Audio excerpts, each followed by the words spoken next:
എല്ലാവർക്കും എൻ്റെ വിനീത നമസ്കാരം. പ്രിയ കുടുംബാംഗങ്ങളെ, ഞാൻ ഇന്ന് രാമായണം നിത്യവും പാരായണം ചെയ്യുന്ന ആൾക്കാർക്ക് വേണ്ടിയുള്ളൊരു പ്രധാന കാര്യം സൂചിപ്പിക്കാൻ വേണ്ടി വരുന്നതാണ്. രാമായണം നിത്യമെന്ന് ഉദ്ദേശിക്കുമ്പോൾ 365 ദിവസവും പാരായണം ചെയ്യുന്നതല്ല ഞാൻ പറയാൻ പോകുന്നത്. മറിച്ച് കർക്കിടക മാസത്തിലെ ആ 31 ദിവസവും പാരായണം ചെയ്യാൻ വേണ്ടി തയ്യാറായിട്ട് വരുന്ന പുണ്യാത്മാക്കൾക്ക് വേണ്ടിയുള്ള ഒരു കാര്യം. അവർ നിർബന്ധമായും അറിഞ്ഞിരിക്കേണ്ടുന്ന ഒരു കാര്യം. അതിനു മുമ്പ് ഞാനൊരു കാര്യം സൂചിപ്പിക്കട്ടെ. രാമായണം വായിക്കുക എന്നുള്ളത് ഏറ്റവും ശ്രേഷ്ഠമായ കാര്യമാണ്. അപ്പോൾ രാമായണം വായിക്കുന്ന അവസരത്തിൽ ഈ 31 ദിവസം കൊണ്ട് വായിച്ച് തീർക്കാൻ പറ്റുമോ? പറ്റുന്ന ആൾക്കാർ തീർക്കാം. ഇല്ലെങ്കിൽ നിങ്ങൾ കണ്ടിന്യൂ ചെയ്ത് അങ്ങ് പോയിക്കോളൂ, ഒരു ദോഷവും ഇല്ല കേട്ടോ, അത് ആദ്യമേ പറയാം. എന്നാൽ ചിട്ടയോടുകൂടി 31 ദിവസം തീർക്കണം എന്നുള്ള ഒരു ദൃഢപ്രതിജ്ഞ എടുത്ത് അതിനായി മനസ്സും ശരീരവും തയ്യാറാക്കി വരുന്ന സജ്ജനങ്ങൾക്ക് വേണ്ടിയാണ് ഞാൻ ഇന്ന് ഈ കാര്യം പറയുന്നത്. എന്ന് വെച്ചാൽ ഈ 31 ദിവസം വായിക്കാൻ വേണ്ടി 31 ഭാഗങ്ങളാക്കിയിട്ട് നമ്മുടെ രാമായണത്തിന് നമ്മൾ മാറ്റണം. അങ്ങനെ 31 ഭാഗമാക്കുമ്പോൾ ആദ്യത്തെ ദിവസം എവിടം വരെ വായിക്കണം, രണ്ടാമത്തെ ദിവസം നമ്മൾ എവിടം വരെ വായിക്കണം, അങ്ങനെ ഏറ്റവും അവസാനം വായിക്കേണ്ട ഭാഗം ഏതാണ് എന്നൊക്കെ നമ്മൾ മനസ്സിലാക്കണം. ഇതിൽ പ്രധാനമായിട്ടുള്ള 1-2 കാര്യങ്ങളുണ്ട്. പണ്ട് കാലങ്ങളിലെ മലബാർ ഭാഗങ്ങളിൽ പറഞ്ഞു വരുന്ന കാര്യം എന്നറിയോ, ഈ കർക്കിടക മാസത്തിൽ 16-ാം നാളും കോളും എന്ന് പറയാറുണ്ട്. 16-ാം നാളും കോളും എന്ന് പറഞ്ഞാൽ അന്ന് അതിശക്തമായ മഴ എന്നാണ് പണ്ട് കാലങ്ങളിലേ പറഞ്ഞു വരുന്നത്. അതുപോലെ തന്നെ കർക്കിടക മാസത്തിൽ 28-ാം നാളും കോളും എന്നും പറയാറുണ്ട്. അപ്പോൾ ഈ 16-ാം നാളും കോളിൻ്റെ അന്നാണ് ബാലിബധം നടക്കേണ്ടത്. കാരണം ഏറ്റവും പ്രധാനമായിട്ടൊരു യുദ്ധം അവിടെ നടക്കുക. ആ യുദ്ധത്തിൻ്റെ പരിസമാപ്തിയാണ് ഈ പറയുന്ന ബാലിബധം എന്ന് അർത്ഥം. അപ്പം ഈ 16-ാം നാളും കോളും അന്ന് ഗംഭീര മഴയായിരിക്കും എന്നുള്ളൊരു വിശ്വാസം പണ്ട് കാലങ്ങളിൽ അവിടെ ഉണ്ട്. മലബാറിൽ, കേരളത്തിന് എല്ലാ ഭാഗത്തും ഉണ്ടോ എന്ന് വെച്ചാൽ അറിയില്ല. 28-ാം നാളിൽ രാവണവധം നടത്തണം, അതാണ് നമ്മുടെ ഇത്. അതിനനുസരിച്ചാണ് ഈ പറയുന്ന 31 ദിവസത്തേക്ക് നമ്മൾ വായിക്കേണ്ടുന്ന ഭാഗം ഞാൻ പറയാൻ പോകുന്നത്. അപ്പോൾ എന്ത് വേണം? നിങ്ങളത് ശ്രദ്ധാപൂർവം കേൾക്കുക. എന്നിട്ട് അതിനനുസരിച്ച് വായിക്കുകയാണെങ്കിൽ നമുക്കൊരു വായന വലിയൊരു വിഷമമായി തോന്നില്ല. ഓരോ ദിവസവും ഇന്ന ഭാഗത്ത് നിർത്തുന്നു എന്നുള്ളത് കൊണ്ട്. അപ്പോൾ ഞാൻ പറയാം. ഒന്നാമത്തെ ദിവസം നമ്മൾ രാമായണത്തിൻ്റെ മാഹാത്മ്യം വരെയാണ് വായിക്കേണ്ടത്. നമ്മൾ ആദ്യം കുറേ ഭാഗങ്ങളൊക്കെ വായിച്ചിട്ട് രാമായണ മാഹാത്മ്യം വായിക്കണം, ആ ഭാഗം എന്നുള്ളതാണ് പ്രധാനം. രണ്ടാമത്തെ ദിവസം പ്രധാനമായിട്ട് ശ്രദ്ധിക്കേണ്ടത് അന്നാണ് ശ്രീരാമൻ്റെ അവതാരം ഉണ്ടാകേണ്ടത്. ശ്രീരാമ അവതാരം വരുന്ന ഭാഗം അന്ന് വായിക്കാം. വായിച്ചിട്ട് അന്ന് തുടങ്ങാൻ വേണമെങ്കിൽ നമ്മൾ ഈ രാമായണ മാഹാത്മ്യം വായിച്ച് ഈ രാമൻ്റെ അവതാരം എടുക്കുന്നതിന് തൊട്ട് മുമ്പായിട്ട് അവിടെ നിർത്തി പിറ്റേത് ദിവസം എന്ത് വേണം? നമ്മൾ ഈ രാമൻ്റെ അവതാരം മുതൽ അങ്ങോട്ട് വായിച്ച് പോകാം എന്നർത്ഥം. അങ്ങനെയും ചെയ്യിക്കാം. എന്തായാലും ഈ ഭാഗം അന്ന് വായിക്കണം. മൂന്നാമത്തെ ദിവസം എന്ന് പറഞ്ഞാൽ വിശ്വാമിത്രൻ്റെ ആഗമനം എന്ന് വെച്ചാൽ വിശ്വാമിത്രൻ ശ്രീരാമനെയും ലക്ഷ്മണനെയും കൂട്ടിയിട്ട് യാഗരക്ഷയ്ക്ക് വേണ്ടി പോകുന്നില്ലേ, ആ ഭാഗമാണ് വിശ്വാമിത്രൻ്റെ വരവും, തുടർന്ന് താടകയെ കൊല്ലുന്നതും, തുടർന്ന് യാഗരക്ഷ നടത്തുന്നതും വരെ മാത്രം. യാഗരക്ഷ കഴിയുന്നിടത്ത് നിർത്താം, അല്ലെങ്കിൽ അതിനങ്ങോട്ട് പോകുന്നുണ്ട്, പോകാം, തെറ്റില്ല.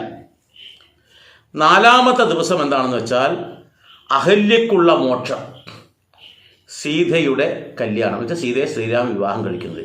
ഈ 2 കാര്യമാണ് 4-ാം ദിവസം ചെയ്യേണ്ടത്. സീതയുടെ വിവാഹം കഴിയുന്നിടത്ത് വേണമെങ്കിൽ നിർത്താം എന്നർത്ഥം. 5-ാമത്തെ ദിവസം എന്ന് പറയുന്നത് പരശുരാമൻ്റെ ഗർവ് അകറ്റുന്ന, അല്ലെങ്കിൽ പരശുരാമൻ്റെ ആഗമനവും ശ്രീരാമനുമായിട്ടുള്ള സംഭാഷണങ്ങളും കാര്യങ്ങളെല്ലാം വരേണ്ടത് ആ ദിവസമാണ്. അതിനെ പരശുരാമ ദർശനം എന്ന് വെക്കുന്നതാണ് ഉത്തമം. അങ്ങനെ പരശുരാമൻ്റെ ആ ദർശനം നടക്കുന്ന സമയമാണ്. അതിനുശേഷം അയോധ്യയിലേക്ക് എത്തുന്നു, അവിടെ സസുഖം വാഴുന്നതായിട്ട് അവിടെ തീർന്നു. 6-ാം ദിവസം നോക്കുമ്പോൾ ശ്രീരാമൻ്റെ പട്ടാഭിഷേകം നടക്കാൻ വേണ്ടി തീരുമാനിക്കുന്നുണ്ടല്ലോ, അഭിഷേകം നടത്താൻ വേണ്ടി തീരുമാനിക്കുന്നത്. യുവരാജാവായി അഭിഷേകം നടക്കാൻ നോക്കുന്ന സമയത്ത് അതിന് തടസ്സമായി നിൽക്കുന്ന അഭിഷേക വിഘ്നം എന്ന് പറയുന്ന ഭാഗമാണ് 6-ാം ദിവസം നമ്മൾ വായിക്കേണ്ടത്. 7-ാം ദിവസം ശ്രീരാമചന്ദ്രൻ്റെ വനയാത്രയാണ് വേണ്ടത്. 8ാമത്തെ ദിവസം നിഷാദ രാജാവായ ഗുഹനുമായിട്ടുള്ള സംഗമം. വനയാത്ര പോയി അവിടെ നിന്ന് ഗംഗാനദി കടക്കുന്ന കാര്യങ്ങളൊക്കെ ആ ദിവസങ്ങളിൽ വരാം. വനയാത്രയിലെത്തി അവിടെ ഗുഹനെ കാണുന്നുണ്ടല്ലോ, അപ്പോൾ ഗുഹനെ ചേർത്ത് പിടിക്കുന്നു, അന്തി ഉറങ്ങുന്നതെല്ലാം തന്നെ ആ പറയുന്ന ഈ 8ാം ദിവസമാണ് ചെയ്യേണ്ടത്. 9ാമത്തെ ദിവസം ഇവർ ചിത്രകൂടത്തിൽ പ്രവേശിക്കുന്നു. അവിടെ ഭരതൻ വരുന്നു. ഇത്രയും കാര്യങ്ങളാണ് ഈ പറയുന്ന 9ാം ദിവസം ചെയ്യേണ്ടത്. 10ാമത്തെ ദിവസം ഈ പറയുന്ന ഭരതൻ ഈ ശ്രീരാമൻ്റെ പാദുകം വാങ്ങിച്ചിട്ട് തിരിച്ചു വരുന്ന സമയമുണ്ട്. അപ്പോൾ ആ പാദുകം ഏറ്റുവാങ്ങുന്ന ഭാഗമാണ് ഈ പറയുന്ന 10ാം ദിവസം വേണ്ടത്. 11ാം ദിവസമാണ് ഈ ഭരതൻ വന്നു പോയതിന് ശേഷം അവരവിടെ തിരിച്ചു പോകുന്ന ദണ്ഡകാരുണ്യ പ്രവേശം വേണ്ടത്. ഭരതൻ അവിടുന്ന് കൊണ്ടുപോയിട്ട് നമുക്ക് നിർത്താം. തുടർന്ന് 11ാം ദിവസം ദണ്ഡകാരുണ്യ പ്രവേശവും അഗസ്ത്യമുനിയെ സ്തുതിക്കുന്നതുമായിട്ടുള്ള അഗസ്ത്യമുനിയുടെ സ്തുതി, അഗസ്ത്യമുനി സാക്ഷാൽ ശ്രീരാമചന്ദ്രനെ സ്തുതിക്കുന്നുണ്ടല്ലോ, ആ ഭാഗങ്ങളൊക്കെ വേണ്ടത് 11ാം ദിവസമാണ്. 12ാമത്തെ ദിവസം ജടായുവായിട്ടുള്ള സംഗമം. അതേ ദിവസം തന്നെ പഞ്ചവടിയിലുള്ള താമസം. അതേ ദിവസം തന്നെ ശൂർപ്പണഖയുടെ വരവ്. ഇത്രയും കാര്യങ്ങളാണ് അന്ന് വേണ്ടത്. എന്ന് വെച്ചാൽ ആ 12ാമത്തെ ദിവസം ജടായുവായിട്ടുള്ള സംഗമം മുതൽ ശൂർപ്പണഖയുടെ ആഗമനം വരെയുള്ളത്. അവിടെ വന്ന് ശ്രീരാമചന്ദ്രനോട് സംസാരിക്കുന്നിടത്ത് നിർത്തിയാൽ മതി. തുടർന്ന് അങ്ങോട്ട് ഉള്ള ഭാഗം പിറ്റേ ദിവസം മുതൽ തുടങ്ങാമെന്നർത്ഥം. അതുപോലെ 13ാം ദിവസമാണ് ഈ പറയുന്ന ഖരവധവും സീതയെ രാവണൻ അപഹരിച്ചു കൊണ്ടുപോകുന്നതും എല്ലാമായിട്ടുള്ള ഭാഗങ്ങൾ ആ ദിവസമാണ് വേണ്ടത്. 14ാം ദിവസം ഈ ജടായുവിന് കൊടുക്കുന്ന മോക്ഷമാണ്. ശ്രീരാമൻ്റെ ഭാര്യയായിട്ടുള്ള സീതാദേവിയെ രാവണൻ അപഹരിച്ചു പോകുമ്പോൾ ജടായു വന്ന് തടയുന്നതും തുടർന്നുണ്ടായിരുന്ന സംഘർഷങ്ങളും ആ സംഘർഷത്തിൽ മുറിവേറ്റ് കിടക്കുന്നതും അതിനുശേഷം രാമലക്ഷ്മണന്മാർ കാണുകയും ആ ജടായുവിന് കൊണ്ട് കർമ്മം ചെയ്യുന്നൊരു ഭാഗമുണ്ട്. ആ ഭാഗം വരെയാണ് അന്ന് വായിക്കേണ്ടത്. ആ ദിവസം തന്നെ ജടായുവിന് മോക്ഷം കൊടുക്കുന്ന ദിവസം തന്നെ മറ്റൊരാൾക്കും കൂടി മോക്ഷത്തിലേക്കുള്ള വഴി പറഞ്ഞു കൊടുക്കുന്നു. അതാണ് ശബരി എന്നർത്ഥം. അപ്പോൾ ശബരിക്കും ജടായുവിനും മോക്ഷം കൊടുക്കേണ്ടത് 14ാം ദിവസമാണ് എന്ന് നമ്മൾ മനസ്സിലാക്കണം. 15ാമത്തെ ദിവസം ഹനുമാനും ശ്രീരാമനും തമ്മിൽ കണ്ടുമുട്ടുന്ന ആ ഭാഗമാണ് വേണ്ടത്. അതിനോടൊപ്പം തന്നെ സുഗ്രീവനുമായിട്ടുള്ള സഖ്യം. ഇത്രയും വേണ്ടത് ഈ പറയുന്ന 15ാം ദിവസമാണ്. 16ാം നാൾ ഞാൻ നേരത്തെ പറഞ്ഞു, 16ാം നാളും കോളും എന്ന് പറയുന്ന അതിശക്തമായ മഴ പെയ്തിരുന്ന ഒരു കാലഘട്ടം ഉണ്ടായിരുന്നു എന്നൊക്കെ ഞാൻ പറഞ്ഞു. ആ 16ാം ദിവസമാണ് താരയോടുള്ള ഉപദേശം. അതുപോലെ തന്നെ ബാലിവധം കഴിഞ്ഞതിന് ശേഷമാണ് താരോപദേശം വരുന്നത്. അപ്പോൾ ഭാര്യയെ കൊല്ലുന്നു, തുടർന്ന് താരയോട് ഉപദേശം നടത്തുന്നു. അതിനുശേഷം സീതയെ അന്വേഷിക്കാൻ വേണ്ടി പോകുന്നിടത്ത്, അന്വേഷണം ആരംഭിക്കുന്നിടത്ത്, പോകുന്നില്ല, അതിനുവേണ്ടി തയ്യാറെടുക്കുന്ന ആ സമയം വരെ അതുവരെയുള്ളത് നമ്മൾ ചെയ്യേണ്ടത് ഈ പറയുന്ന 16ാം ദിവസമാണ്.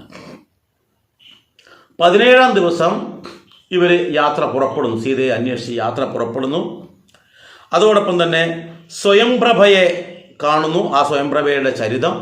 അതുപോലെ തന്നെ സമുദ്ര ലംഘനം എന്ന് വെച്ചാൽ സുന്ദരകാണ്ഡത്തിലെ സമുദ്ര ലംഘനം അടക്കം ആ പറയുന്ന 17ാം ദിവസമാണ് ചെയ്യേണ്ടത്. 18ാം ദിവസം വേണ്ടത് ലങ്കാദഹനമാണ്. അതൊരു ദിവസം ചെയ്യാനുണ്ട്. 19ാമത്തെ ദിവസം ഈ പറയുന്ന നമ്മുടെ ഹനുമാൻ സ്വാമി ലങ്ക ദഹിപ്പിച്ച് തിരിച്ചു വരുന്ന ഭാഗമാണ് വായിക്കുന്നത്. തിരിച്ചു വന്ന് ശ്രീരാമൻ്റെ മുന്നിൽ കാര്യങ്ങളെല്ലാം അവതരിപ്പിച്ച്, എന്നിട്ടോ ഇവർ യുദ്ധത്തിനായിട്ട് രാമനും ലക്ഷ്മണനും സുഗ്രീവനും വാനരന്മാരെല്ലാം കൂടിയിട്ട് ഈ രാമസേതുവിൻ്റെ അല്ലെങ്കിൽ രാമസേതു പണിയുന്നതിൻ്റെ ആ ഭാഗത്ത് വെച്ചാൽ രാമേശ്വരത്തേക്ക് യാത്ര പുറപ്പെടുന്ന ആ ഭാഗം വരെ വായിച്ച് നിർത്തണം. അവിടെയാണ് നമ്മൾ നിർത്തേണ്ടത്. 19ാമത്തെ ദിവസം എന്നുവെച്ചാൽ എല്ലാവരും സമുദ്ര തീരത്ത് എത്തിച്ചേരുന്നത് വരെയുള്ള ഭാഗം എന്നർത്ഥം. 20-ാമത്തെ ദിവസം രാവണനും വിഭീഷണനും തമ്മിലുള്ള വാക്തർക്കങ്ങൾ. അതിനുശേഷം വിഭീഷണൻ ഈ പറയുന്ന ശ്രീരാമൻ്റെ അടുക്കൽ അഭയം തേടുന്നത് വരെയുള്ള ഭാഗമാണ് വേണ്ടത്. 21-ാമത്തെ ദിവസമാണ് ഈ സേതുബന്ധനത്തിന് വേണ്ടിയിട്ടുള്ള, എന്ന് വെച്ചാൽ പാലം പണിയുന്നതിന് വേണ്ടിയിട്ട് ശ്രീരാമൻ അവിടെ രാമേശ്വരത്ത് പ്രതിഷ്ഠ നടത്തുകയും അവിടെ പൂജ ചെയ്യുകയും ശിവനെ പ്രീതിപ്പെടുത്തുന്നതൊക്കെ ചെയ്യുന്നുണ്ടല്ലോ, അതൊക്കെ ചെയ്യുന്നതും അതോടൊപ്പം വരുണനെ പ്രീതിപ്പെടുത്തി അവിടെ സേതുബന്ധനം നടത്താൻ വേണ്ടി ശ്രമിക്കുന്നതും സേതുബന്ധനം ചെയ്യുന്നതുമെല്ലാം തന്നെ സേതുബന്ധനം നടത്താൻ വേണ്ടിയിട്ടുള്ള തയ്യാറെടുപ്പ് നടത്തി വരുണനോട് അനുവാദം വാങ്ങിക്കുന്നത് വരെ എന്ത് വേണം? ആ ദിവസം വായിക്കണം. എത്രാമത്തെ ദിവസം? ഈ പറയുന്ന 22-ാമത്തെ ദിവസം. 23-ാമത്തെ ദിവസം വരുന്നത് പിന്നെ ലങ്കാ വിവരണമാണ്. ലങ്കയെക്കുറിച്ചിട്ടുള്ള വിവരണങ്ങളൊക്കെ അതിൽ വരും. തുടർന്ന് യുദ്ധം ആരംഭിക്കുന്നത് വരെയുള്ള, യുദ്ധം ആരംഭിക്കാൻ പാടില്ല അന്നത്തെ ദിവസം, യുദ്ധം 23-ാമത്തെ ദിവസം യുദ്ധം ആരംഭിക്കുന്നത് വരെയുള്ള ഭാഗം വരെ വായിച്ചു നിർത്താം. 24-ാം ദിവസം യുദ്ധത്തിൻ്റെ ആരംഭം കുറിക്കുന്നു. ഗംഭീരമായ യുദ്ധം നടക്കുന്നു. 25-ാം ദിവസമാണ് കുംഭകർണനെ കൊല്ലുന്ന ഭാഗം വായിക്കേണ്ടത്. കുംഭകർണനെ കൊല്ലുന്ന ഭാഗം വായിച്ചിട്ട് അന്ന് നാരദ സ്തുതി കൂടി വായിച്ചു നിർത്താം. 26-ാം ദിവസം മേഘനാഥൻ്റെ വധമാണ്. എന്ന് വെച്ചാൽ ഇന്ദ്രജിത്തിൻ്റെ വധവും തുടർന്ന് രാമരാവണ യുദ്ധവും ആരംഭിക്കുന്നു 26-ാം ദിവസം. 27-ാം ദിവസം രാമരാവണ യുദ്ധം കഴിഞ്ഞെങ്കിലും 27-ാം ദിവസം നമ്മൾ വായിക്കുമ്പോൾ അഗസ്ത്യമുനി ആ യുദ്ധഭൂമിയിലേക്ക് വരുന്നതും അതോടൊപ്പം ഈ സൂര്യൻ്റെ തേരാളിയായിട്ട് അരുണൻ രഥം കൊണ്ടുവരുന്നതും പിന്നെ ആദിത്യ സ്തുതി മന്ത്രങ്ങളെ അതൊക്കെ ചെയ്യേണ്ടത് ഈ പറയുന്ന 27-ാം ദിവസമാണ്. 28-ാം ദിവസമാണ് രാവണവധം നടക്കേണ്ടത്.